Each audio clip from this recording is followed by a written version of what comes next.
Valve is changing the rules when it comes to how publishers can market their games on Steam, how publishers can monetize their games on Steam, and what protections Valve's customers are going to have on Steam moving forward. The specific changes I want to talk about today are how season passes work on Steam. I'll get into the nitty-gritty details in a little bit, but first I want to talk about what the actual problem is, or at least how I perceive the problem to be, and then we can look at how Valve is attempting to fix it. Plus, I want to make sure to point out that there are certain things that are not changing, as well as why this is actually a huge win for gamers, unlike in the past. So get comfortable, get subscribed, and let's get started. And how does that make you feel? I don't know. I guess I'm always worried that I don't have enough power. Okay, let's play a game. This is a word association game. What kind of game? So I'm going to say a word, and you tell me what word you think of in response to that. Okay, I think I got it. Go ahead. First word is play. Steam Deck. And the next one would be vintage. Retro. And what about you? Green. No matter what tech you have, if it has a battery, you've probably experienced battery anxiety. You know how this feels. You avoid using your tech because you might need it later and you don't want to have an empty battery when you need to use it. But you can easily take Ugreen chargers with you wherever you go and keep all of your tech topped off. This is the Ugreen Nexode 100-watt charger, and it's on sale right now for Black Friday. This thing is fantastic with 4 USB ports, including 3 USB-C ports and 1 USB-A port, so you can charge tons of tech at the same time. And it has up to 100 watts of maximum fast charge, so you can charge your MacBook Air M2 from 0 to 55% in just 30 minutes. It's portable, it's compact, without sacrificing quality or power. So it's easy to make the call to make room for this in your tech bag. And always have it with you. But what if you're not near a plug? No problem. Ugreen still has you covered with the Ugreen Nexode power bank. It has 25,000 milliamp hour battery, which can charge it up to 145 watts. It's equipped with PD 3.1 and QC 3.0. It can charge your laptop incredibly fast. A 16-inch MacBook Pro from 0 to 56% in just 30 minutes. It can charge most laptops 1.3 times and most phones up to 5.2 times, all on a single charge. It even has an LED to show you how much power is left, so you can leave the battery anxiety behind when you leave the house and just bring Ugreen with you instead. And a huge thanks to Ugreen for being a longtime sponsor here in the NerdNest. First, I want to rewind back to April in order to show that not all of these changes actually have real effects for us, the end users. So let's start with early access, or as Valve told us back in April, they prefer to call it advanced access. This is an important distinction that we'll get to later on in the video.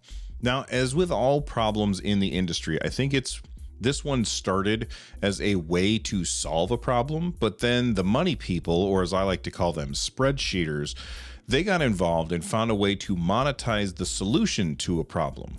I've seen conflicting reports, but I think the first time I remember seeing advanced access in a game was in MMOs, or massively multiplayer games like World of Warcraft. You see, in these kind of games, you're playing on servers, and the servers are designed to support a certain number of players concurrently. Of course, at the launch of a game, there's a lot of hype, and so just about everyone that's interested in a game are all logging in at the same time. Back in the day, it wasn't as easy as it is now to just spin up new servers on demand. So on launch day, MMO players were used to seeing non-stop crashes and waiting in long queues to play. At some point, someone said, what if we do advanced access? The hardest of the hardcore players will pay money to get in early. They'll play like crazy for a few days. They'll make lots of progress, and then they'll move on to other areas of the game, spreading out the number of players on launch day. This would lower congestion in the lower level areas of the game. And as an added bonus, we would actually make more money. So this made it so that they would make some extra money and solve the problem. Everyone seems to win. But then again, the spreadsheeters looked at this and said, if there's free money to be had, let's get that money. And it doesn't matter if it's actually solving a problem or not. So then they started doing it in single player games that don't even have servers to lower the load on. All they were doing is capitalizing on people's fear of missing out. I should probably admit at this point, I can absolutely understand why massively multiplayer games did this back in the day, but I also despise this practice. Companies call it early access. Valve prefers the term advanced access, and this is because Valve has another program called early access, where you play the game before it comes out, while it's still in active development. This is what Valve says about early access. Steam Early Access enables you to sell your game on Steam while it is still being developed and provides context to customers that a product should be considered unfinished. Early access is a place for games that are in a playable alpha or beta state, are worth the current value of the playable build, and that let you plan to continue to develop for release. Releasing a game in early access helps set context for prospective customers and provides them with information about your plans and goals before a final release. You should not use early access solely to fund development. If you are counting on selling specific number of units in order to complete your game, then you need to think carefully about what it would mean for you and your team if you don't sell that many units. Okay, that's early access. So what is advanced access though? This is what companies usually like to call early access. Valve calls it advanced access, and I call it bullshit, and here is why. Let's imagine that the release date for your game is December 10th, but you decide to sell advanced access as part of one of your purchase tiers, and it comes with 3 days of early playtime. Well, now the real release date is not December 10th, it's December 7th, and all you're really doing is delaying the game for anyone that doesn't have as much disposable income. This makes people feel pressured to upgrade to the higher tier. So in a world of nonstop doom scrolling, they don't get a major story point spoiled for them the second the game comes out. Valve recognizes this and even mentions it in their FAQ. A single player narrative game that could be completed in the duration of advanced access could potentially diminish the excitement around launch or could spoil the story before others even have a chance to play. So if we look at a game like Star Wars Outlaws, for example, from Ubisoft, How Long to Beat says that you could potentially finish the game in about 18 hours, and the advanced access period was 3 days. So, according to Valve, advanced access wasn't right for this game, but that did not stop Ubisoft from doing it anyway, and it went way worse than Valve is predicting here. This is even worse when you look at the idea of day one patches, where we almost always have these days. Games are massive and complex, and because of this, we often get patches on launch day to fix issues that were found before the game had gone gold, although I don't really know if the industry still uses that term. Essentially, someone somewhere marks the game as, okay, it's good enough at this point. They ship it, and then they keep working to fix things that they weren't able to fix before that arbitrary date. But here's the thing though, that means anyone playing these games with advanced access is probably playing the worst version of the game. Let's go back to Star Wars Outlaws as another example here. This game had advanced access nonsense, and the people that paid the most for the game so that they could play it early ended up having the entire experience ruined by game-breaking bugs that had to be patched. Only that patch ended up making old save files completely incompatible. So not only did they have the worst version of the game, they also lost any progress that they had made in those 3 days of advanced access. Essentially, they paid for something that they didn't really get to enjoy, because that day one patch wasn't really a day one patch, it was a day 3 patch.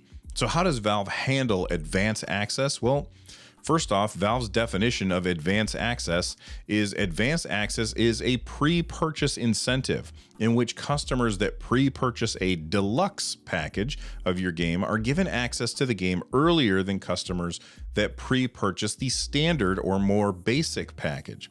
First of all, refunds are available for people buying advanced access of a game. Here's the quote. During advanced access, our refund policy will apply to those packages that receive advanced access. Players who purchased a package that granted advanced access will be able to refund the game as per the standard refund policy.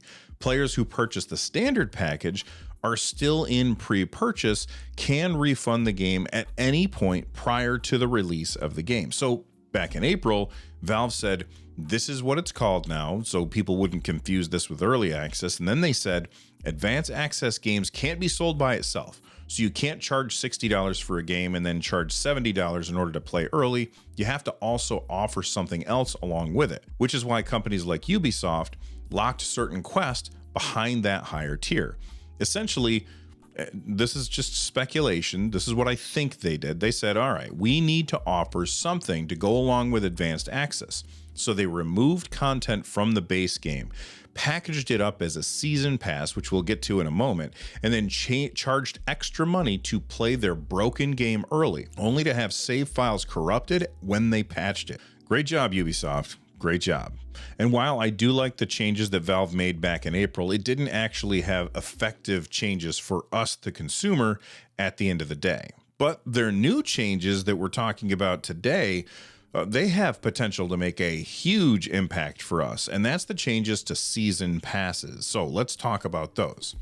First off, what's a season pass? Well, according to Valve, it is a pack of current and future DLC content that customers can buy with a single purchase. All of the DLC included in a season pass and each DLC's release timing will be displayed on the season pass store page. As content is released, customers who have purchased the season pass will gain access immediately. This is different than a battle pass, which I can understand why people would mix these two up. A battle pass is where you pay for content and then you play the game to unlock it. Valve describes a battle pass like this. A battle pass is similar but different to a season pass. In a battle pass setup, all content is added to a specific DLC or microtransaction at the start of a predefined gameplay season, and then Battle Pass holders can earn and unlock any of the content in the DLC through normal gameplay milestones. For example, win 10, 20, or 30 games, and so on. This may happen very quickly for highly engaged players or more slowly for more casual players, but the pace of the unlock is controlled by the player's progress. For a season pass, you select when the content is released to customers, and that release is not based on gameplay milestones. Somewhat muddying these two definitions is the fact that many games creatively name their battle passes season passes. So the example I'd give here would be a shooter where you have a battle pass, and in order to get to level 100 in the battle pass, because you played a bunch, then you're going to unlock some cosmetic crap for your character. Because you don't get everything unless you earn it by playing, this doesn't count as a season pass. Right now, battle passes, they're not really changing, but I hope to see something more from Valve on this later. So what is changing with season passes? Well, right now, publishers are going to have to honor their promises, or Valve is going to start giving refunds to players, which is huge. Valve says by offering a season pass, you are promising future content. In the process of launching a season pass, you'll be asked to commit to the launch timing for each content release in the season pass. That launch timing is a commitment to both customers and to Steam. And if you aren't ready to clearly communicate about the content included in each DLC and when each DLC will be ready for launch, you should not offer a season pass on Steam. So now if a publisher wants to sell you a season pass, they have to tell you A, what you're going to get, and B, when you can expect to get the content that you paid for, down to the quarter and the year. So for example, fall 2025 or something like that. And if they don't meet that deadline, there are real financial consequences for that failure. Of course, we have seen a million times things get delayed, and it's reasonable to expect that sometimes that kind of thing is going to happen. In fact, delays seem to happen in this industry more often than not, which is why Valve is putting in a system for that. And right now, I don't see how this particular system can be exploited by publishers. Here's what they said. We understand that game development doesn't always go as planned. If you think you aren't going to be able to release a DLC into Season Pass by the quarter that you promised, we allow you to self-reschedule the release date one time only during the season pass. You can pick a new date up to 3 months later than you originally selected. And it gets even better because Valve has also said they don't even need customers to complain before they will start sending us our money back if a publisher fails to deliver on their promises. Note, under Steam distribution agreement, you have provided a warranty to Valve that your DLC will conform in all respects to the descriptions provided to the customers, including promised release dates. Even if there has not yet been a customer complaint, Valve may take action if you delay a DLC more than a quarter or 3 months beyond the release window you originally promised. Actions include removing the Season Pass from the sale on Steam, refunding all customers who purchased the Season Pass for the value of the unreleased DLC, or allowing customers the option of refunding the entire Season Pass. For the purposes of refunds, the value of unreleased DLC will be decided in discussion with Valve. So it looks like the publisher and Valve have to agree on what that monetary value is going to be. Valve may also take action if your Season Pass content is not released after 1 year has passed. Actions may include refunds to customers and removing Season Pass from sales on Steam. Essentially, publishers get one shot to delay their DLC, and they can only delay it by up to 3 months. And if the publisher tries to delay beyond that, it triggers refunds to players. And players don't have to do anything because it is on the publisher to mark their content as delivered. Publishers are now on notice, and in no uncertain terms, Valve is saying fuck around and find out here. But we'll see if anything really changes. I hope it does. I hope Valve holds these companies' feet to the fire, but I can also see ways that companies can get around this, just like they do with Advance Access. Like I said earlier, Advance Access can't be sold by itself, so throw a random cosmetic in there and now you can sell it all by itself. If a publisher wants to get around these rules, they could simply make their Season Pass a battle pass by tying the unlocking of content to doing something simple in the game. Now the new rules won't apply, and the publisher can avoid consequences. Hopefully, Valve sees this as well, and hopefully they have systems in place to detect if publishers are doing that kind of thing. But at least this is a step in the right direction. And another step in the right direction would be checking out the latest video of the NerdNest podcast right here. From the NerdNest, I'm Bill. Stay rad, and thanks for watching.